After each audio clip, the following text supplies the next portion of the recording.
Assalamualaikum warahmatullahi wabarakatuh. Kami dari kelompok 8 akan menjelaskan tentang penawaran dan permintaan uang.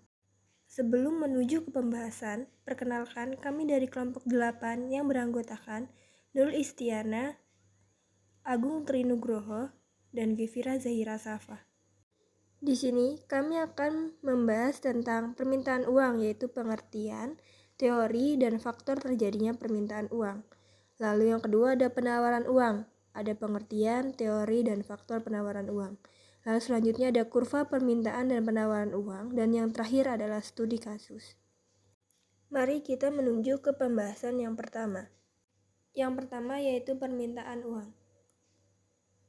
Pengertian permintaan uang ini adalah jumlah yang diinginkan setiap orang untuk melakukan transaksi pertukaran barang. Permintaan uang sebenarnya dapat dijelaskan dengan menggunakan teori tentang alokasi sumber-sumber ekonomi yang bersifat terbatas. Pada prinsipnya, dengan sumber ekonomi yang terbatas, manusia haruslah memilih alokasi yang memberikan kepuasan sebesar-besarnya. Apabila mereka akan memperbanyak konsumsi, maka jumlah kekayaan atau yang terdiri dari pendapatan dan kekayaan lainnya akan semakin mengecil. Demikian juga apabila mereka ingin memiliki salah satu bentuk kekayaan lebih banyak, maka dengan sendirinya pemilihan bentuk kekayaan yang lain akan menjadi lebih sedikit. Mereka akan selalu mencari keseimbangan antara keuntungan dan kerugian dari pemilikan suatu barang kekayaan. Kekayaan dapat diwujudkan dalam bentuk uang, surat berharga, deposito, atau barang. Lalu ada teori permintaan uang. Yang pertama ada teori kuantitas sederhana David Ricardo. Teori ini menyimpulkan bahwa hubungan antara jumlah uang dengan nilai uang memiliki hubungan yang terbalik. Apabila pendapat dari Ricardo dihubungkan dengan harga, hal tersebut dapat dinyatakan bahwa ketika jumlah dari uang naik 2 kali lipat, maka harga juga akan naik 2 kali lipat dan sebaliknya. Teori ini menyatakan bahwa jumlah uang dan tingkat harga memiliki hubungan yang proporsional. Apabila jumlah uang beredar mengalami kenaikan, maka harga juga akan mengalami kenaikan yang sama. Yang kedua, yaitu teori permintaan uang klasik. Teori uang ini dikatakan klasik karena landasan pemikiran mengenai perekonomian dalam teori tersebut menggunakan asumsi klasik, yaitu perekonomian selalu dalam keadaan seimbang. Dengan sederhana, Irving Fisher merumuskan teori kuantitas uang. Teori ini mendasar pada falsafah hukum, bahwa ekonomi akan selalu berada dalam keadaan full employment.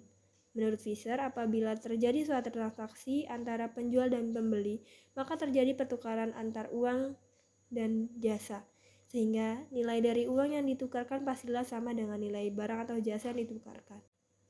Teori yang ketiga yaitu Cambridge Equation of Exchange. Uang adalah salah satu cara untuk menyimpan kekayaan. Dalam ekonomi konvensional, uang seringkali diidentikan dengan modal. Akan tetapi dalam ekonomi Islam, konsep uang sangat jelas dan tegas bahwa uang adalah uang. Uang bukan kapital atau modal. Lalu yang terakhir ada teori permintaan uang Keynes. Teori keuangan yang dikemukakan Keynes pada umumnya menerangkan 3 hal utama, yaitu tujuan masyarakat untuk meminta atau menggunakan uang, faktor-faktor yang menentukan tingkat bunga, dan efek perubahan penawaran uang terhadap kegiatan ekonomi negara. Terkait dengan tujuan masyarakat untuk meminta atau memegang uang, maka dapat diklasifikasikan atas 3 motif utama, yaitu ada motif transaksi, motif berjaga-jaga, dan motif spekulasi. Lalu, selanjutnya ada faktor permintaan uang. Yang pertama adalah pendapatan real. Pendapatan real adalah pendapatan yang dihitung dengan harga konstan atau mendasar pada harga tahun tertentu yang dijadikan tahun dasar. Semakin tinggi pendapatan, permintaan akan uang akan semakin besar. Ini karenanya konsumsi dan tabungan akan bertambah seiring dengan meningkatnya pendapatan. Yang kedua ada tingkat suku bunga. Semakin tinggi suku bunga, permintaan akan uang untuk motif spekulasi akan berkurang. Ketika tingkat suku bunga tinggi, orang akan lebih memilih untuk menabung di bank daripada untuk spekulasi. Dan yang ketiga ada tingkat harga umum. Semakin tinggi tingkat harga umum, permintaan uang akan semakin bertambah karena harga barang dan jasa semakin mahal dan untuk membelinya diperlukan uang yang lebih banyak pula dan mengakibatkan permintaan uang juga semakin bertambah. Dan yang terakhir ada fasilitas kredit. Semakin canggih fasilitas kredit akan memudahkan masyarakat meminjam uang kepada bank sehingga semakin banyak jumlah uang tunai yang diinginkan masyarakat. Begitu pula kebalikannya. Pembahasan selanjutnya yaitu penawaran uang. Pengertian penawaran uang. Keseimbangan pasar uang terjadi pada saat permintaan uang sama dengan penawaran uang. Esensi tentang permintaan uang sudah dijelaskan pada bagian sebelumnya.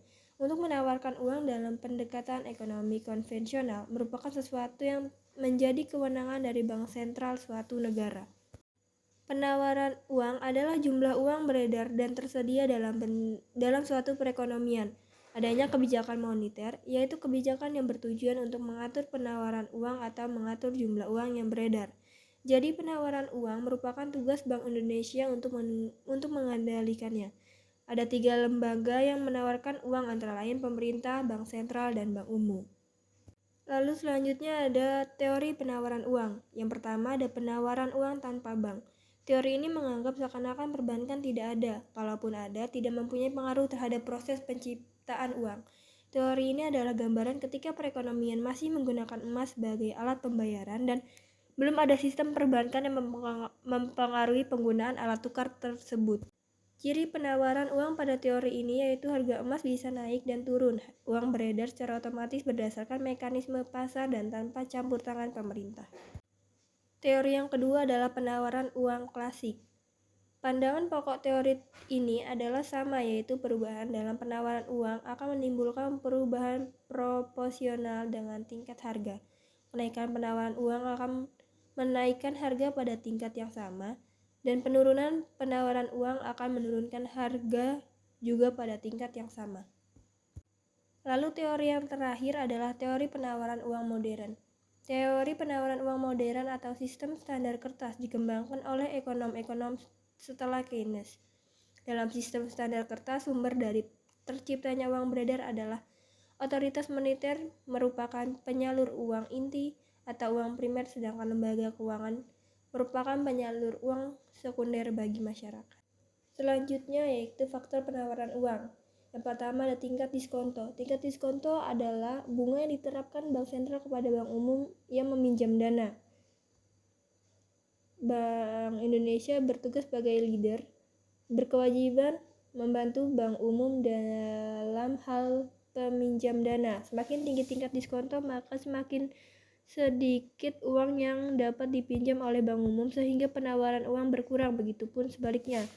Yang kedua ada cadangan kas atau giro wajib minimum. Cadangan kas merupakan tabungan atau simpanan uang tunai milik bank umum yang ada di bank sentral. Semakin besar cadangan kas yang ditentukan oleh bank sentral, maka jumlah penawaran uang akan berkurang. Yang ketiga adalah kebijakan pasar terbuka. Kebijakan pasar terbuka adalah kebijakan bank sentral dalam membeli atau menjual surat berharga milik pemerintah seperti obligasi negara, surat utang negara, dan sertifikat Bank Indonesia. Jika bank sentral menjual surat berharga, maka jumlah penawaran uang akan berkurang karena masyarakat dapat surat, sedangkan bank sentral mendapatkan uang yang selama ini beredar. Materi selanjutnya yaitu kurva permintaan uang. Ada 2, yaitu yang pertama kurva permintaan uang untuk transaksi dan berjaga-jaga.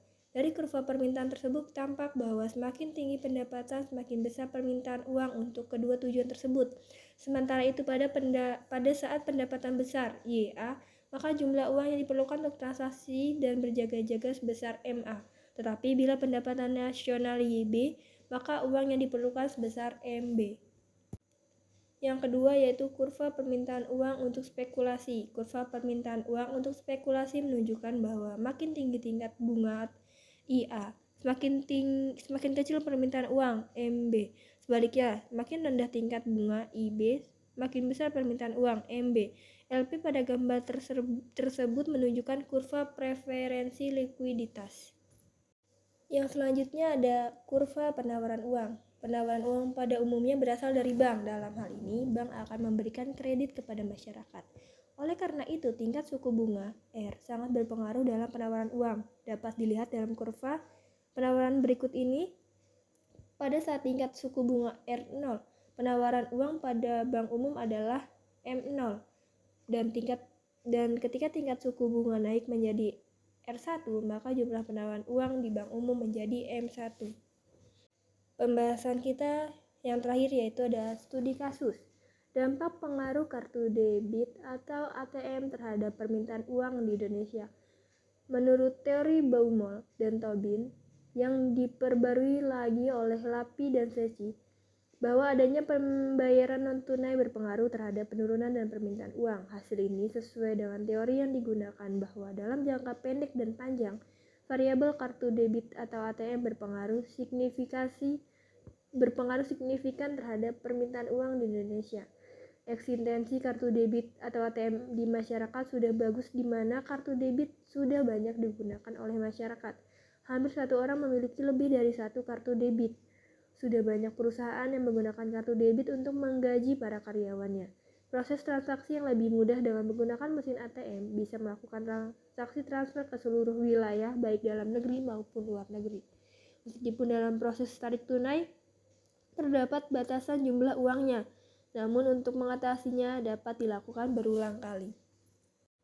Sejalan dengan penelitian Pranomo yang menyatakan bahwa pembayaran non-tunai akan menurunkan permintaan uang, Fauzi juga mengatakan dalam penelitiannya bahwa transaksi kartu debit dalam jangka pendek dan panjang berpengaruh positif dan signifikan terhadap M1.